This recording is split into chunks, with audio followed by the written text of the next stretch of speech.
from your office, nagpadala kayo ng communication. Yes, sir. To what office?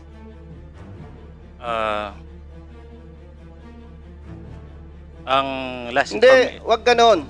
Yes, sir. Colonel Cunanan, we are wasting time here Yes, sir. Copy of the communication. Saan office mo in-endorse? Is it sa Chief PNP or DPRM? Sa personally, hindi ko po nakita yung communication, but Hindi, my ganito, secretary, Colonel Cunanan.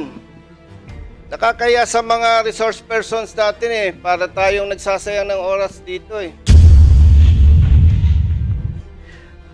Gusto ko lang pong balikan si Colonel Cunanan kasi paiba-ibang sagot mo kanina. Ba't hindi ka sigurado?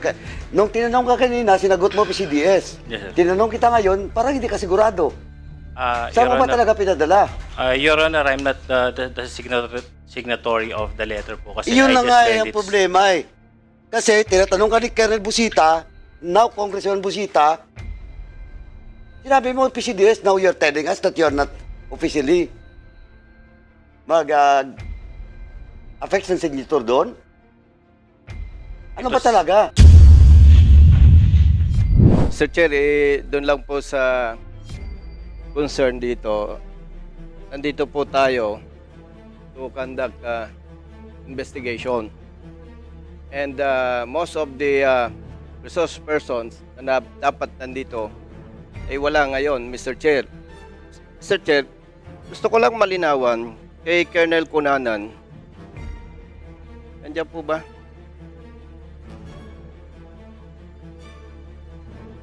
Mr. Chair, pwede bang malaman kay Colonel Cunanan, kailan mo nalaman yung invitation dito sa mga resource persons? Sir, last Friday, COMSEC sent us the invitations. First, the retired PNP chiefs. So, And then, nalaman mo through email and totoo ba na nagkausap pa kayo ni COMSEC? yes, Your Honor. Okay. After na malaman mo, anong ginawa mo? Sir, I requested our department to force through the communication to PRBS dahil retired na po yung mga officers natin. Hindi, wag yun ganun sagot mo. Yes, sir. Siyempre, sa PNP, once you receive communication, pag nabasa mo, anong ginawa mo? Pinadala mo ba? In-endorse mo ba sa higher headquarters? O ano? Sabihin mo. Yes, sir. I requested our department to ipadala po sa right unit ng PNP. Okay. Para klaro sa lahat, from your office, nagpadala kayo ng communication. Yes, sir. To what office?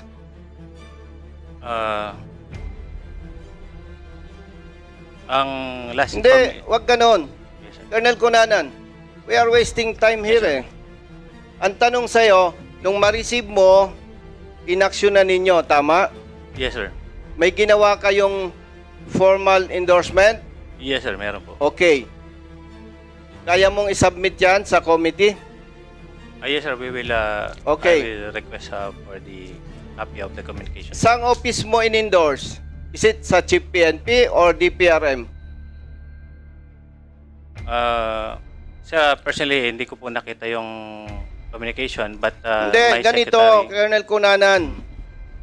Nakakaya sa mga resource persons natin para tayong nagsasayang ng oras dito Gusto kong maklaro, from your office, gumawa kayo ng formal endorsement yes, sir. do sa letter Yes, or sir. invitation.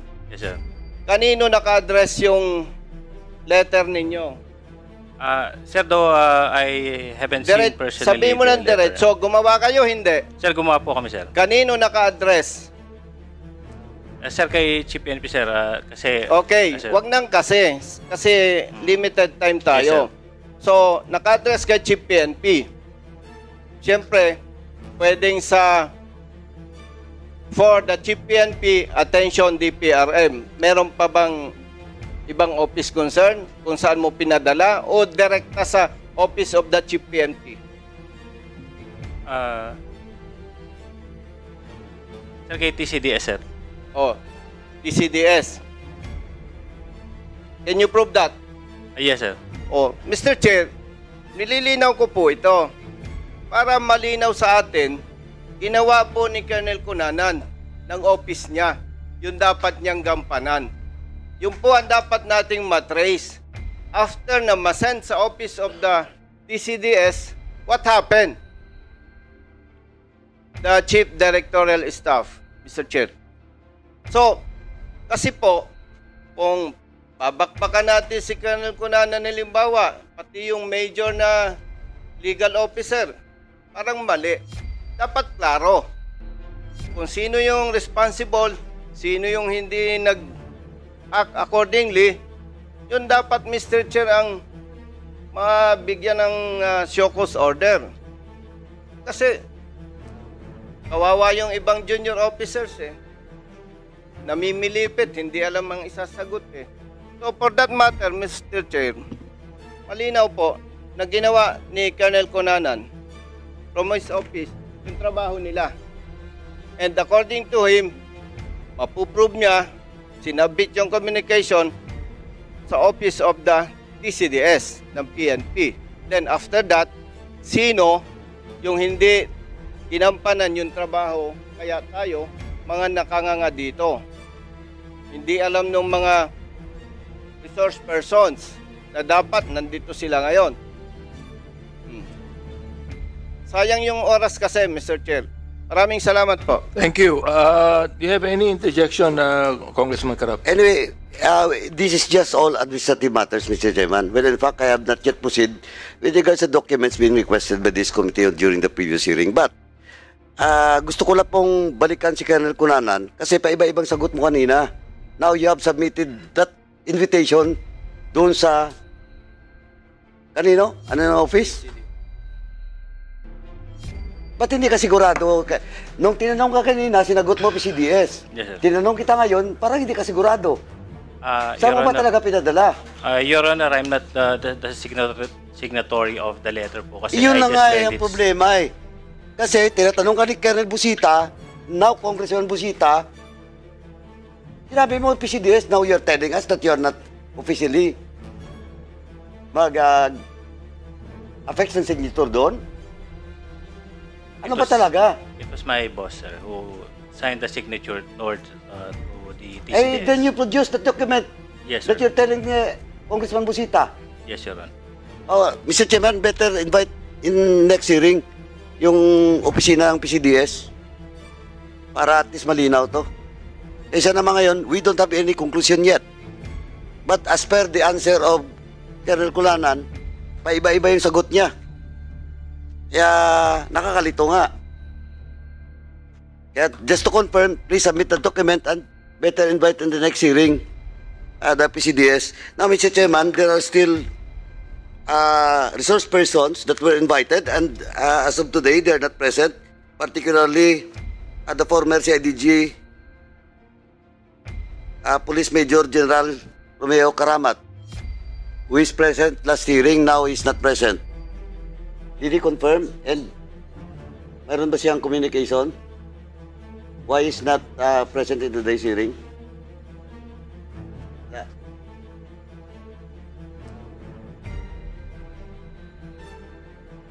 So no reply. But he has received. Yes. Do you have a received copy for that? So we sent. Pero sigurado natanggap niya. But no reply. Mr. Chairman, I move that we will issue a show cause order for Police Major General Romeo Karamat for not attending today's hearing without any explanation why she should be cited in contempt, Mr. Chairman. There's a motion. Is there any second to that? Okay, been moved seconded. Mr. Chairman, I just want to clear it. It is just a show cause order. Well, in fact, that is not a subpoena. Just a show cause order. Number 2, Mr. Chairman, ideya, nandito naman.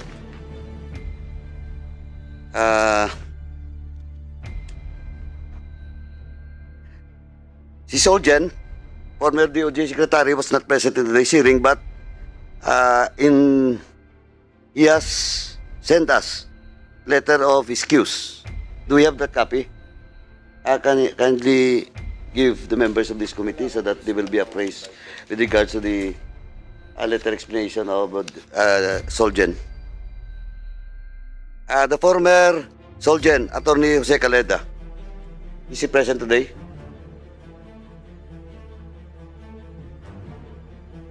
We cannot locate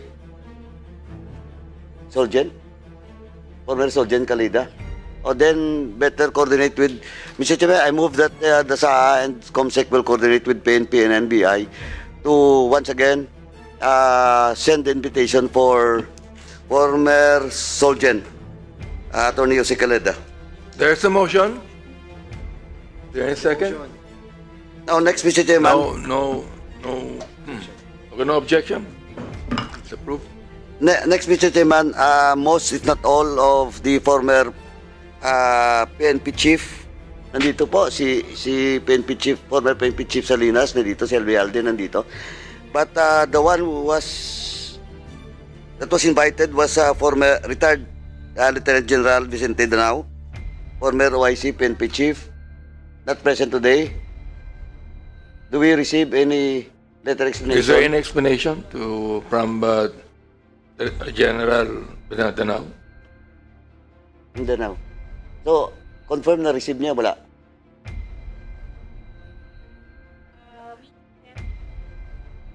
You sent him an email, baka ang email niya, hindi na gumagana yon. Ang question is, do you have a received copy with that email? Wala.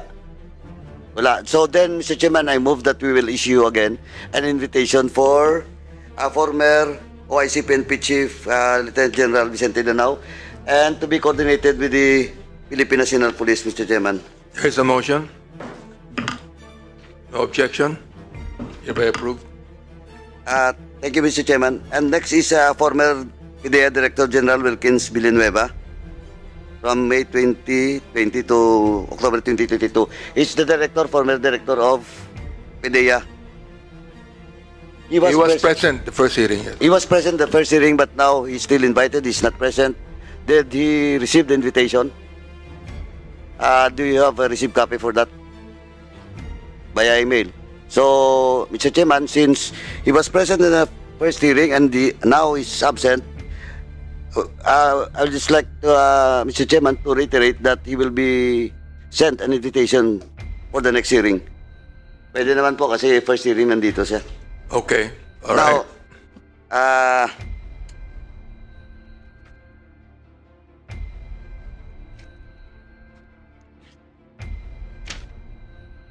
Okay, that's all for the invitees, Mr. Chairman, who is not present in today's hearing. Now, let me proceed, Mr. Chairman, as part of this administrative work of this committee, Mr. Chairman.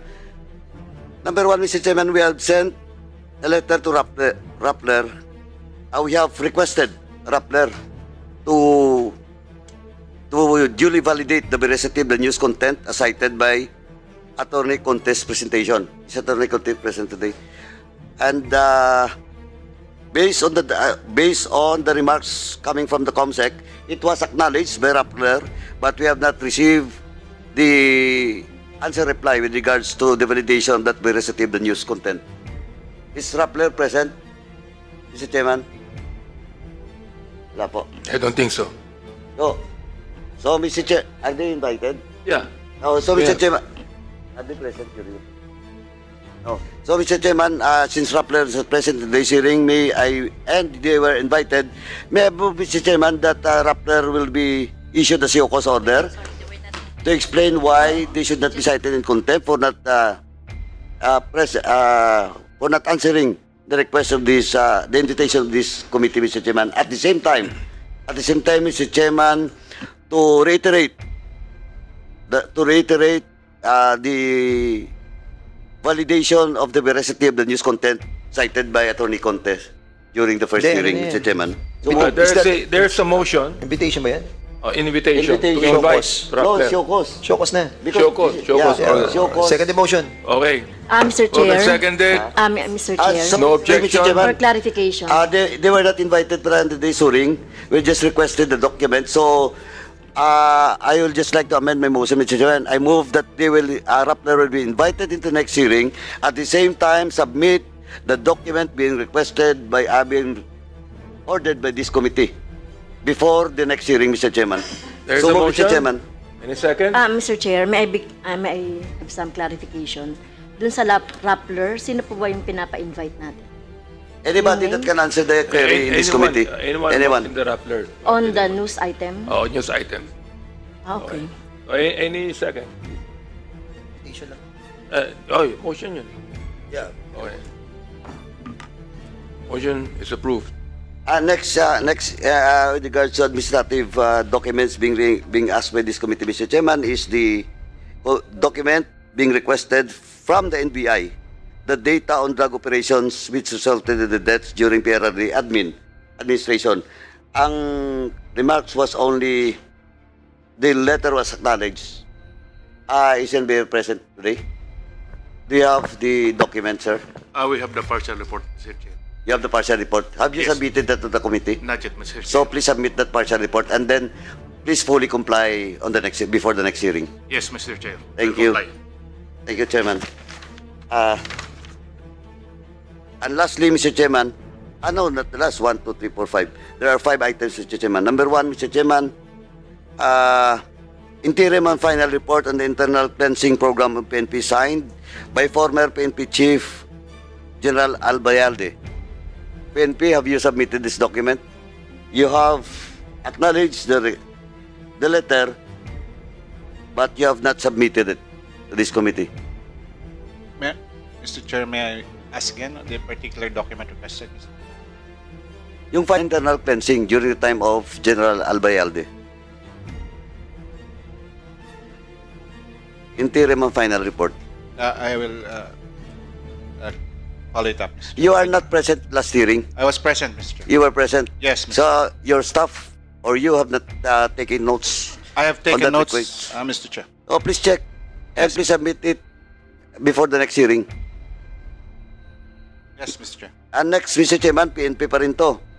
A copy of the Memorandum of Understanding signed on July 17 between PNP and CHR.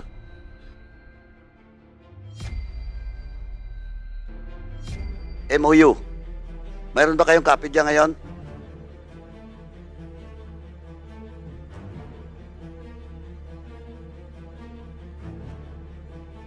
Mr. Chairman, from Colonel Magsino po, from Human Rights Affairs Office of the PNP. Can Go I- ahead, Colonel Magsino. Yes, yes, sir. Sir, actually, upon receipt of the... You have taken your oath, correct? Yes, sir. Okay. And I don't need for you to discuss about it. I'm just asking the document to be submitted in this committee being required during the last hearing. Did you submit? I have a hard copy of... Please submit now. Please submit it to the committee. That is the MOU. Tama? MOU between CHR And and... PNP. PNP and CR, sir. Yeah. NCR. NCRPO. It's only PNP and NCR. Yes, sir. What we are asking is the MOU between PNP and CHR. CHR, Committee on Human Rights. Actually, yung proposed MOU ay ongoing pa, sir, under study pa between CHR and PNP. What is this signed July 17? Ano yung hawak mo? NCR lang. NCR, sir. Draft. And so the MOU is only NCR level, Yes, sir. not national level. No, sir. Then submit that draft. Yes, sir. It was not yet signed. Signed by the former NCR director and the former chairperson of CHR. NCR director, sino yon? Ang nakasulat dito, sir, Police Deputy Director General Reynaldo P. Varilla for NCRPO, and for the chairperson of CHR is Honorable Torrefacion C. Isumbing. Kailan yan? Please check the date. September 2007. That's not the one daw, sabi ni Comsec. It's Colonel Badio daw that mentioned about it. Is Colonel Badio present today?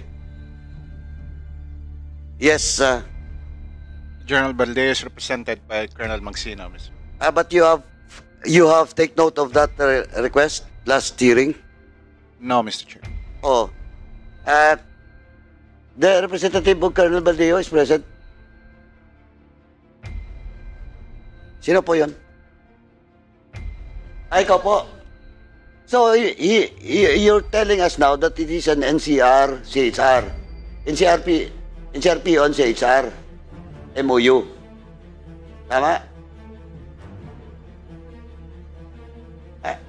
Please. Actually, baka nagkamali sir yung binanggit ni Brigadier General Baldeo regarding taon. Kasi 17 ang sinabi niya, 2007 naman nandito sa amin sir. Anyway, please submit na lang po, no? Yes, sir. And Comsec, please check na lang the minutes of the last hearing para malinaw po if it's either NCR or national. Next, Mr. Chairman, PNP pa rin to. All command memorandum circulars and operation of PNP and War on Drugs campaign.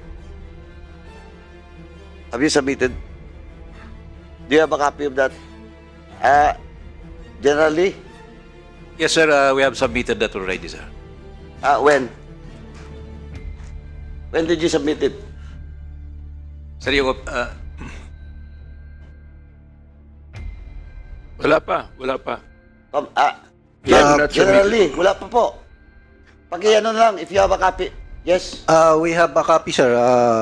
The hard copy which was submitted by Directorate for Operation was forwarded to our Chief PNP for his signature in the endorsement. Pero hanggang ngayon di pa napirmahan. Pero mayroon kaming dala-dala na hard copy consolidating all the memorandum circular regarding... pakasubmit na lang po. But yes, that is not yet official. Please tell your PNP chief that he should sign that document. And then bring that document before the next... submit the document before the next hearing. Is that the same thing that... That's the same thing generally is saying? Yes, sir. It's the same, sir. Oh. Chairman, kindly... the PNP should submit it today, though it's a draft, just for the guidance of the members of this committee. At the same time, the official document that should be signed by the PNP chief should be submitted before the next hearing, Mr. Chairman. Thank you. Mr. Chair, before we start sa mga resource speakers, no? Sandali, hindi pa ako tapos. Hindi ko ba tapos? Ang May haba dalawa na eh. pa. Okay, Mr. Chair, sorry. Relax. Sige, go ahead. Relax, Gob, relax. Anyway, second to the last na lang po to. PNP inventory of cases filed during the operations on War on Drugs campaign. PNP pa rin to. Generally, you have not submitted this inventory of cases filed during the operations on War on Drugs campaign? Sir, come again, sir. Inventory of cases filed during the operations on War on Drugs campaign. Sir, that is for the DIDM to comply, sir. Oh, the IDM. Yes, Mr. Chair, we have it, this report, Mr. Chair. As you have now in your possession. We have it now, Mr. Chair. Please submit it to this committee. We will do so, Mr. Chair. Thank you, Chairman. Last na lang, Chairman. PNP pa rin to. Data on the 6,252 alleged EJK per region. Have you submitted it? It's in one report already, Mr. Chair, So along with it. you have just submitted today or you're We will still... submit now, Mr. Chair. Oh, please We submit have it now. Ha? We have it, Mr. Chair. Okay, thank you. Thank you, Chairman. That's all. Mr. Chair. Okay. Mr. Chair. Yes. Napansin ko lamang po, no, bago tayo tumungo sa ating mga resource speakers, napansin ko lamang po that those documents that are being asked by this committee, it's either hindi pa nila nasasubmit or isasubmit lang nila today sa hearing. And lost opportunity na po tayo, Mr. Chairman. And that's the reason why we asked that na the last hearing, para at least may mapag-usapan tayo lengthily dito po sa gaganapin nating hearing. And unfortunately, it's either hindi pa nabibigay or ngayon lamang ibibigay. So may we remind the resource speaker na sana po, kapag may mga hiningi kaming mga dokumento, submit na 3 days prior to the hearing. And reminding also the COMSEC to remind yung ating pong mga resource speakers to submit it on the right rightly time. Para na sa ganun, nababasa po ng mga members. Kasi very crucial po yung mga hiningi natin dokumento. And I believe that one of the documents that were asked, ni-request ko po yan. And that's the reason, hindi ko pa alam at kung ano pang itatanong ko. Dahil nakabase po yan dyan. So, sana po ay yun ang gawin ng ating COMSEC and also the resource speakers. Maraming salamat po, Mr. Chair.